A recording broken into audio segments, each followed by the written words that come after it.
السلام عليكم ورحمة الله وبركاته. صاحبي الوقت بوغا هورتي جيري تاريخ دي بربرية تحيه علي جامع هابيل وأورنتي أبوان أحمد أوجيدي محمود أبوان ديرات إيا محمود عبد الرزاق بارود إيا إسكو دبريدكي محمد شرباركي قيبتي كوه الرئيسي waxay inoogu dambeysay mowduucii ku saabsanaa dhacdada afraad waa Ingiriiska oo adeegsaday basaasiin Soomaali ah. dhacdada shanaad qoraagu isagoo ku bilaabaya sidan waxa uu yiri dhacdada shanaad berberi wax go' lagu qaado ka weyn Ingiriisku ma aanu nasan mana dhimin damacii joogtada ahaa ee uu ku hayay magaalada Berbera mar kale muddo kadib ayaa haddana Ingiriisku dib ugu soo rogaal celiyay Berbera isaga oo markan ujeedo kale oo awalba u dahsoonayd hadda dibadda u soo saaray dawladda Ingiriisku waxa ay soo dirtay wafdi uu hogaaminayay Major General FM Hunter oo ahaa qonsulkii waagaas u fadhiyay Ingiriiska magaalada Cadan dalka Yemen Hunter isaga oo lacag badan sita ayuu weydiistay odayaashii reer Berbera in magaalada laga iibiyo si uu u soo dago oo uu saldhigiyo uga samaysto dadku isma ay barbaryaaci jirine cid baa u talin jirtay dabadeedna waxa la doonay booq cali sahal guuleed oo ahaa reer Axmed madaxna uu ahaa odayaashii jeerkaas ka talinayay magaalada Berbera booq waxa uu si cad u diiday dalabkii dawladda Ingiriis waxaanu yiri weedha caan baxday ee ah Berberi wax go' lagu qaado ka weyn waa halku dhagacaanka noqday ee ilaa hadda lagu soo halqabsado Allah u naxariistay علي جامع هابيل وإسنا ميشا جوغي أهانا وضيادي لو ياري أيا قبي كتاغيري قوانك أي تلكي قاتين وحاو شيغيا إن أي بربريتاي هل بولها أمد الصومالي دا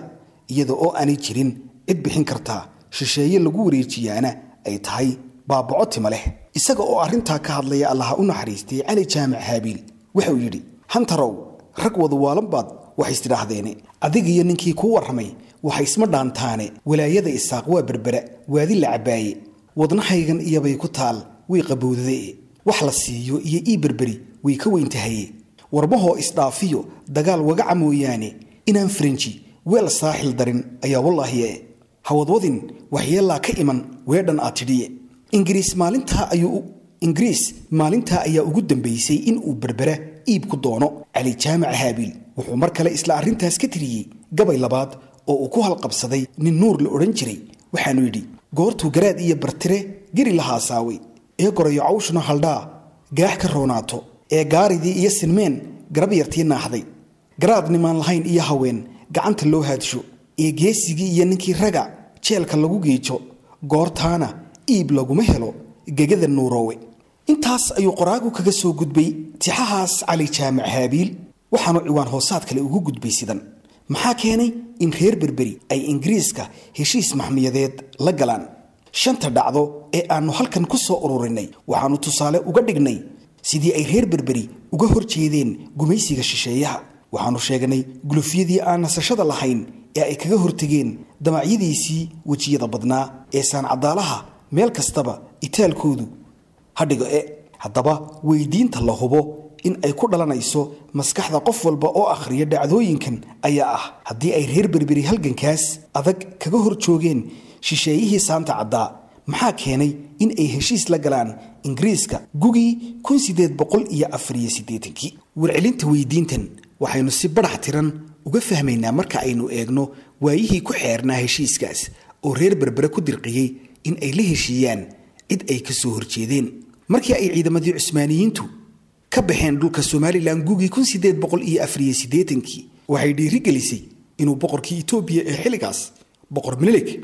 uu bilaabo isballaarin dabcan ciidamada xabashidu awood ahaan tira ahaan iyo ciidan ahaanba way ka sareeyeen qabiilooyinkii Soomaalida ee kala daadsanaa ciidamadaas boqor Menelik waxay ahaayeen ciidamo gumaad dhac iyo nooc walba oo hagardaama ah dadka u geysanayay waxay kala wehelisay dhul ballaarsi ay bad iyo bariba sheeganayeen taasi waxay dhalisay cabsi weyn maadaama oo aanay jirin wax ka waabin karayay ciidamadaas baaxadda lahaa ee soo foolka lahaa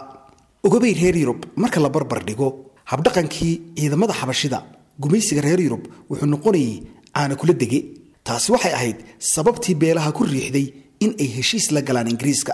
buuga qaran iyo qabiil oo ka waramaya sababtii ay qabaa'ilka heshiiska la galay Ingiriisku u kala doorteen xabashida iyo Ingiriiska ee ay waliba ugu yeesheen dhinaca Ingiriiska waxa uu xusay sidan marka la eego faldhaqanka boqortooyada Itoobiya iyo ciidamadoodii waagaas dhulka imanayay ereyga gumaysiga Yurub meesha uu ka baxaya ciidamo xasuuq iyo dhac kali ah dadka ku falaya oo muuqooda la sharaysanayo waxa looga baxsanayay dhinaca gumaysiga Yurub ka yimid intaas ayuu ka soo qaatay qoraagu buugga qaran iyo qabiil mar kale Soomaalidu iyada oo qaab murtiyeysan inoogu soo gudbinaysa isbarbardhigga labada gumaysi ee reer Yurub iyo xabashida waxay ku maahmaaheen markaad xabashi aragto French Haaji oo ay uga jeedaan in uu gaalka cadaanka ah ka dhaqan fiican yahay xabashiga si la mid ah sida reer Berbera dhammaan beelaha kale ee deganaa xeebaha Somaliland waxay heshiisyo la galeen Ingiriiska iyaga oo ay ku dirqiyeysay duruuf la mid ah duruufta reer Berbera ku qasabtay in ay heshiiskaas galaan halista ay dadkaasi ka saadaalinayeen ifafaalaha ka muuqday habdhaqankii xabashida waxay rumowday kolkii uu boqor Milik gacanta ku dhigay magaalada Harar gugii 1887 halkaasi wuxuu ku gumaaday dad badan masaajidadiina wuxuu u rogay kiniisado hubaal reer Berbera waaqaca sidaas u kakan baa ku hareereysnaa ka hor intii aanay heshiiska la gelin Ingiriiska waxay kala doorteen in ay heshiis la galaan Ingiriiska oo waxa ugu weyn ee uu danaynaya ahayd in uu ciidankiisa hilib u helo iyo xabashida oo si aan kala sooc lahayn dadka u xasuuqaysay dumarka u qafaalanaysay xoolahana u dhacaysay waxa ay doorteen labada shar koodii fududaa kaasi oo ahaa in ay Ingiriiska la galaan heshiis ay dulucdiisu ahayd 5 qodob ee hoos ku qoran kuwaasi oo kala ah kow habar awal waxay heshiis kula galeen in aan la bixin karin la iibin karin la kirayn karin loona ogolaan karin in ay cid kale qabsato dhulka ay iyagu degaan ama maamulaan dawladda Ingiriiskana ha ahaatee laba waxa loo ogolaaday dhammaan gaadiidka badda ee sita calanka Ingiriisku in ay ka ganacsadaan dekedaha Berbera Bulaxaar iyo dhulka kale ee habar awal degaan saddex muwaadiniinta Ingiriiska ah ee degan ama soo booqato dhulka habar awal waa in ay helaan nabadgelyo buuxda iyo ilaalin dhameystiran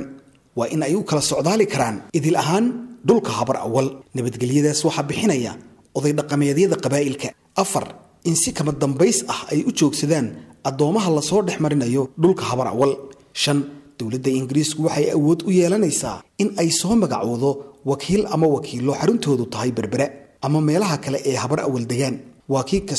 wakiil kasta oo Ingiriisku soo magacaabaana waa in la tixgeliyaa oo la xushmeeyaa wuxuu wakiilku xaq u yeelanayaa in loo sameeyo ilaaladiisa gaarka ah oo tiradoodu noqon doonto hadba intii uu Ingiriisku u arko in ay ku filan tahay heshiiskani waxa uu dhaqan galay isla maalintii ay masaarida oo wakiil ka ahayd Cusmaaniyiintii ay ka baxeen magaalada Berbera intaas aynu kaga gudbi doonaa farsamadii Ingiriiska iyo feejignaantii reer Berbera iyo guud ahaan qodobada dambe ee uu ku soo koobay qoraagu xaaladii ku saabsanayd heshiiskii ugu dambeyn uu Ingiriisku ku soo caga dhigtay xeebta magaalada Berbera qaybta xigta ayuu hortay jiray